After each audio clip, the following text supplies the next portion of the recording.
మరలా చిగురించబోతుంది. గొప్ప దినాలను చూడబోతున్నావు. నీ యేసుకు సమస్తము సాధ్యమే.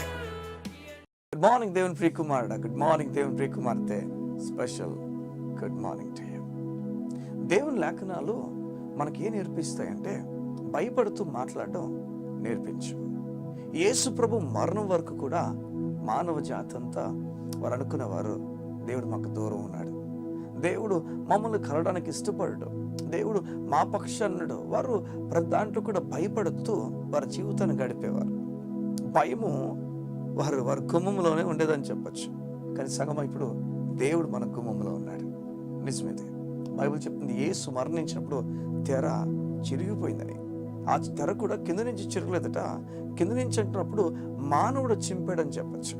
కానీ చాలా పొడవాటి తెర, అది పైనుంచి కిందకు చెరిగిందని లేఖనాలు చెప్తున్నాయి. ఏమర్థం ఇస్తుంది? దేవుడు, అర్థమవుతుందా మీకు? దేవుడు ఆ తెరను చింపేశాడు. ఎందుకు? ఏ తెర ఇది? దేని గురించి మాట్లాడుతుంది? పరిశుద్ధ స్థలమును, అతి పరిశుద్ధ స్థలమును, ఈ రెండింటిని కూడా విభజిస్తున్న ఈ తెర చిరిగిపోయింది. చూస్తే పరిశుద్ధ స్థలం అతి పరిశుద్ధ స్థలంలోకి కలిసిపోయింది. ఎలా కలిసిపోయింది? తెర చిరిగిపోవడం వల్ల. ఏం చెప్తుంది దేవుని లేఖనము? నీవు దేవుడు కలడానికి ఆ తెర చిరిగిపోయింది. ఆ తెర యేసు ప్రభు దేహం అని దేవుని లేఖనాలు చెప్తున్నాయి. ఎంత గొప్ప లేఖనాలు ఇవి!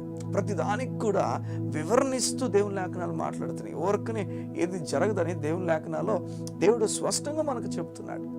మరలా దేవుడు జ్ఞాపకం చేస్తున్నాడు, నీవు దేవుడు దూరం కాదని దగ్గర అయ్యారు. కారణము తండ్రి అయిన దేవుడు యేసు ప్రభు ద్వారా నిన్ను తీసుకున్నాడు. ఈరోజు నువ్వు నిరాశ పడిపోతూ ఒక అడుగు వెనక్కి వేయద్దు దేవుని విషయాల్లో. పాత నిబంధనలు అంతా కూడా భయంతో గడిపారు. కారణం దేవుడు ఎక్కడ శిక్షిస్తాడో.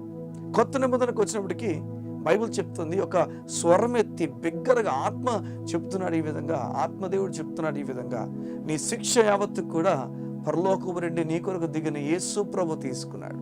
ఇది నిజం సంగమా? 2000 సంవత్సరాల కిందట నీ శిక్షను యేసు ప్రభు తీసుకున్నాడు. నీ పాపమును ఆయన తీసుకొని పాపపు శిక్షంతో ఆయన అనుభవించాడు. నీకు చెప్తున్నాడు, నీ పైన ఇక శిక్ష లేదు, నీ పైన కోపంగా నేను లేను, నిన్ను ప్రేమిస్తూ ఆహ్వానిస్తున్నాను. దేవుని లేఖనాల్లో ఒక చోట ఈ విధంగా రాయబడి ఉంటుంది, అయితే ఆయన అందరినీ ఆహ్వానించుచున్నాడట. దేనికంటే సమాధాన పడని వేడుకుంటున్నాడట. అంటే పౌలు చెప్తాడు, మా ద్వారా దేవుడు వేడుకుంటున్నాడు, దేవుడు బ్రతిమాలుతున్నాడు, రండి సమాధానపరచబడండి, నేను సమాధానానికి సిద్ధంగా ఉన్నాను, మీరున్నారా? ఆశ్చర్యం. దేవుడు దిగాల్సిన అవసరం లే కుర్చీ, కానీ ఆయన దిగిపోయి మానవుని పిలిస్తే మానవుడు తన కూర్చున్న కుర్చీలోంచి దిగడానికి ఇష్టపడలేదు. ఆ పాపపు కుర్చీలో, ఆ శాపపు కుర్చీలో, నరకమనే కుర్చీలో కూర్చొని ఉండిపోయాడు. చివరికి చూస్తే తుదకు ఆయన ప్రేమను అందుకోకపోవడం వల్ల నరకానికి వెళ్ళిపోయాడు. నీవైతే ఇది నువ్వు నరకం వైపు కాదు కానీ పరలోకం వైపు నీ చేతులెత్తావు గనక, నీవు విశ్వాసం ఉంచావు గనక నీవు దేవుని చేత ప్రేమించబడుతున్న వ్యక్తివే. ఈ మధ్యకాలంలో నువ్వు తప్పిపోయావేమో. ఈ మధ్యకాలంలో నీవు ఈ లోకపు విషయాల్లో దృష్టి ఉంచి, ఈ లోకపు ప్రేమల వైపు నీ కళ్ళుంచి, ఈ లోకంలో బెస్ట్ ఉందని, ఈ లోకంలో బెటర్ లైఫ్ దొరుకుతుందని, మంచివన్నీ ఈ లోకంలో ఉన్నాయని చెప్పి, మంచి ఈవులు దొరికే స్థలం అని చెప్పి నువ్వు ఇటువైపుగా దారి తీసి నీవు అడవిలో తిరుగుతున్న వ్యక్తివేమో, నీవు మూలన దాక్కుంటున్న వ్యక్తివేమో, నీ పాపపు జీవితాన్ని ఎవరికి తెలియకుండా దాచేస్తున్నావేమో. దేవునికి అన్నీ తెలుసు. ఆయన ముందు మరుగైంది ఏది కూడా లేదు. నిజమేది. నువ్వు చేయుచున్న పాపం అని తెలుసు, ఇది నిజం. నీ వ్యభిచారపు ఆలోచన అని తెలుసు, నీ లోపల పరిగెడుతున్న ప్రతి విషయం అని తెలుసు. నేను చెప్పిన ఒక మాట, ఇలాంటి నిన్ను పిలిచిచున్నాడు, ఇలాంటి నిన్ను తన భుజాల మీద ఎత్తుకొని వెనక్కి రావడానికి ఇష్టపడుతున్నాడు. నువ్వు ఒప్పుకుంటావా?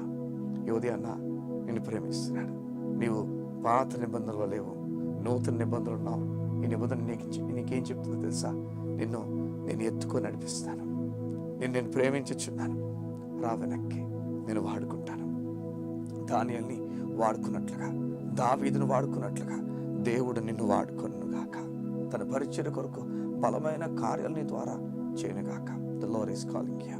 దేవుడు నేను పిలిచిచున్నాడు, ఆయన ప్రేమతో పిలిచిచున్నాడు. దిగులు పడద్దు. నువ్వు ఈ కొత్త నిబంధనలో దేవుడే చేతులెత్తి పిలిచిచున్నాడు. ఎందుకంటే కారణము, నీకు బదులుగా పేమెంట్ అంతా యేసు ప్రభు చేసేసాడు గనక, నీ పాపములకు మరెన్నడూ దేవుడు శిక్షించడానికి సిద్ధంగా లేడు గనక నేను పిలిచి చెప్తున్నాడు, నూతన కార్యాలు నువ్వు చూడబోతున్నావు, నూతన కార్యం చూడబోతున్నావు. కళ్ళు మూసుకుంటావా?